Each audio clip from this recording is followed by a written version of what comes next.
Now, Britain's services sector recorded its longest run of job losses since the 2008 financial crash. And that's according to new figures from S&P Global Market Intelligence. Employment has now fallen for 22 consecutive months, with pubs, restaurants, cafes, hairdressers and professional services amongst those hammered. Now, this comes as the size of the UK's national debt has now risen above £3 trillion for the first time. Eye-watering numbers. Let's now speak with the political commentator and the independent statistician, great friend of the show, Jamie Jenkins. Jamie, £3 trillion. Numbers so big you can barely get your head around them.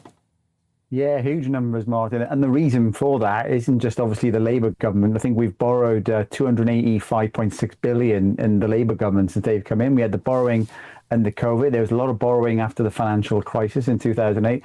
And we haven't had a surplus. So you think of a government, and if they were running it like a household, we haven't had a surplus for over 25 years. So you've literally had a generation of people who've been born where the government borrowed every single year. And it's unsustainable, Martin, when you actually factor it all in. Jamie, if you're any old business and you're borrowing at a rate beyond the wealth that you can create, well, that's a recipe for bankruptcy. Is that the way we're heading? I think so, Martin, because ultimately what's happening is every single year the government's got more kind of spending going out than what they're bringing in. And when they try and tackle this, we've got a huge amount going on, obviously the interest that we have, over 100 billion a year just on servicing the actual 3 trillion debt that we've got.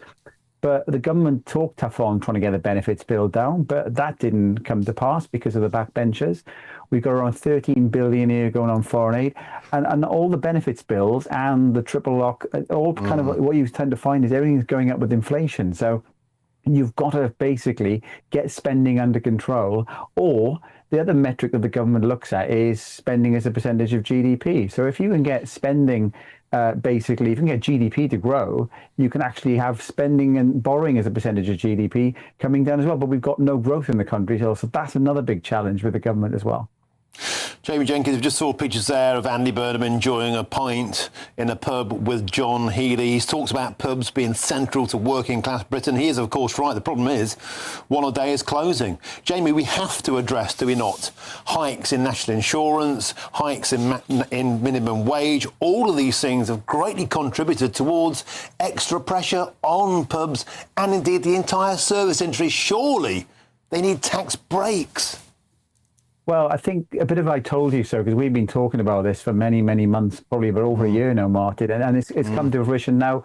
Andy Burnham has started reversing some of the policies of Keir Starmer.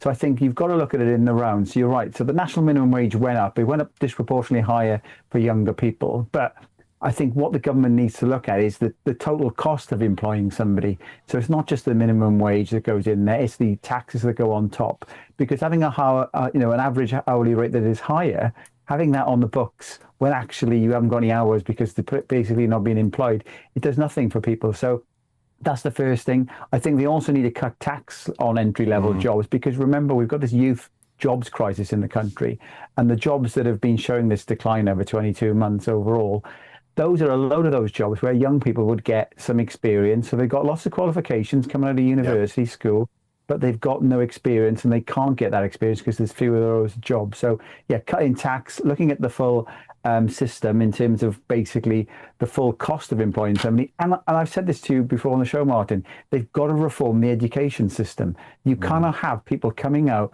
with these kind of academic qualifications. We need people who can actually do jobs that go straight into the labour market and actually work. That's another big thing that they need to be doing for younger people.